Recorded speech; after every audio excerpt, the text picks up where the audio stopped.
The precedent for economic hitmen really began back in the early 50s when democratically elected Mossadegh was elected in Iran.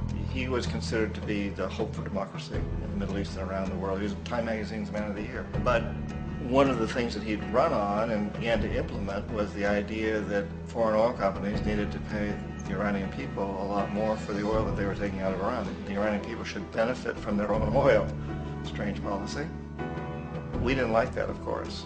But we were afraid to do what we normally were doing, which was to send in the military. Instead, we sent in one CIA agent, Kermit Roosevelt, Teddy Roosevelt's relative. And Kermit went in with a few $1 million and was very, very effective and efficient. And in a short amount of time, he managed to get Mossadegh overthrown and brought in the Shah of Iran to replace him, who always was favorable to oil. And it was extremely effective. Bombs overflow Tehran. Army officers shout that Mossadegh has surrendered and his regime as virtual dictator of Iran is ended. Pictures of the Shah are paraded through the streets as sentiment reverses. The Shah is welcomed home. So back here in the United States, in Washington, people looked around and said, wow, that was easy and cheap. So this established a whole new way of manipulating countries, of creating empire. The only problem with Roosevelt was that he was a card-carrying CIA agent, and had he been caught, the ramifications could have been pretty serious. So very quickly at that point, the decision was made to use private consultants to channel the money through the World Bank or the IMF or one of the other such agencies, to bring in people like me who worked for private companies, so that if we got caught, there would be no governmental ramifications.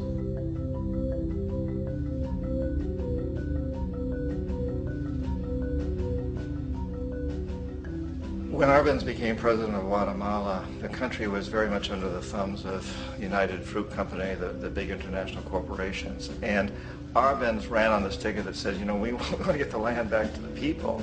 And once he took power, he was implementing policies that would do exactly that, give the land rights back to the people.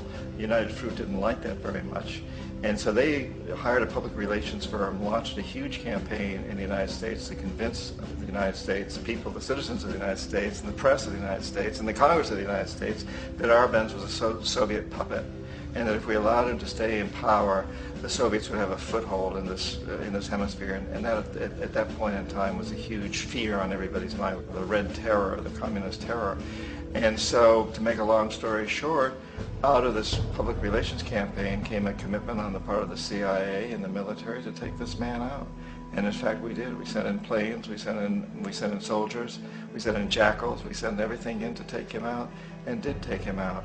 And as soon as he was removed from office, the new guy that took over after him basically reinstated everything to the big international corporations, including United Fruit.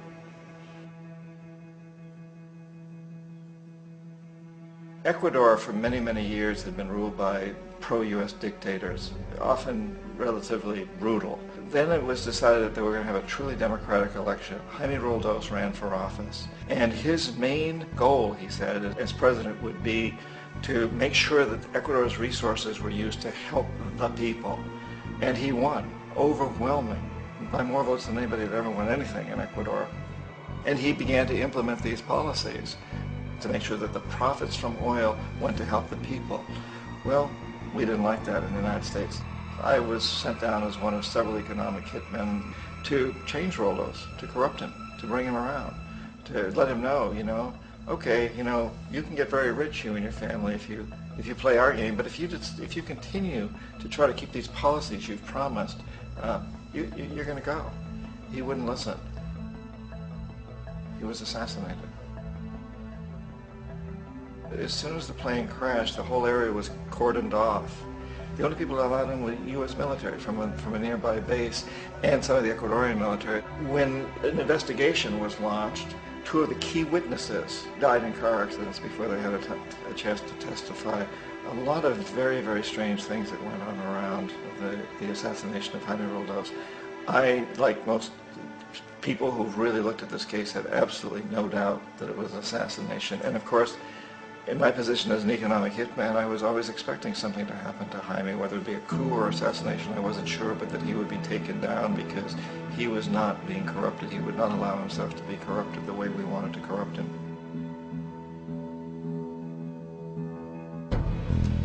Omar Torrijos, president of Panama, was, one of my favorite people. I really, really liked him. He was very charismatic. He was a guy who really wanted to help his country. And when I tried to bribe him or corrupt him, he said, look, John, he called me Juanito. He said, look, Juanito, I don't need the money. What I really need is for my country to be treated fairly. I need for the United States to repay the debts that you owe my people for all the destruction you've done here.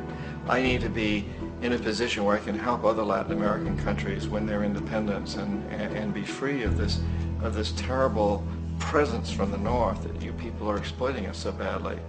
I need to have the Panama Canal back in the hands of the Panamanian people. That's what I want. And so, leave me alone. Don't try to bribe me. It was 1981, and in May, Jaime Roldos was assassinated. And Omar was very aware of this. Torrijos got his family together and he said, I'm probably next, but it's okay because I've done what I came here to do. I've renegotiated the canal. The canal will now be in our hands. He just finished negotiating the treaty with Jimmy Carter. In June of that same year, just a couple of months later, he also went down in an airplane crash, which there's no question was executed by CIA-sponsored jackals.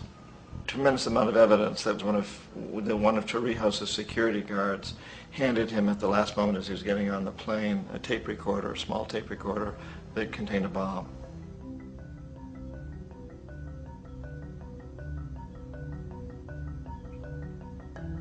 It is interesting to me how this system has continued pretty much the same way for years and years and years, except the economic hitmen have got better and better and better. Then we come up with, very recently, what happened in Venezuela. In 1998, Hugo Chavez gets elected president, following a long line of presidents who had been very corrupt and basically destroyed the economy of the country. And Chavez was elected amidst all that. Chavez stood up to the United States, and he's done it primarily demanding that Venezuelan oil be used to help the Venezuelan people. Well, we didn't like that in the United States. So in 2002, a coup was staged, which there's no question in my mind, and most other people's minds, that the CIA was behind that coup.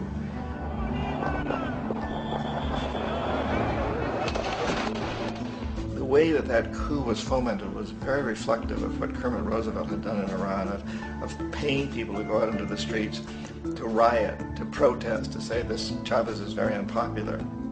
If you can get a few thousand people to do that in television, and can make it look like it's the whole country, and things start to mushroom.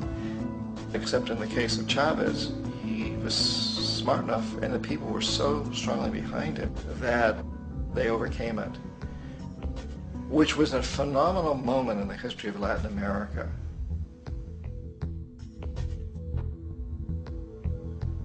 Iraq actually is a perfect example of the way the whole system works. So we economic hitmen are the first line of defense. We go in and we try to corrupt governments and get them to accept these huge loans, which we then use as leverage to basically own them. If we fail, as I failed in Panama with Omar Torrijos and in Ecuador with Jaime Roldos, men who refuse to be corrupted, then the second line of defense is we send in the jackals. And the jackals either overthrow governments or they assassinate. And once that happens and a new government comes in, boy, it's going to toe the line because the new president knows what will happen if he doesn't. In the case of Iraq, both of those things failed. Economic hitmen were not able to get through to Saddam Hussein. We tried very hard. We tried to get him to accept a deal very similar to what the House of Saud had accepted in Saudi Arabia, but he wouldn't accept it. And so the jackals went in to take him out. They couldn't do it. His security was very good.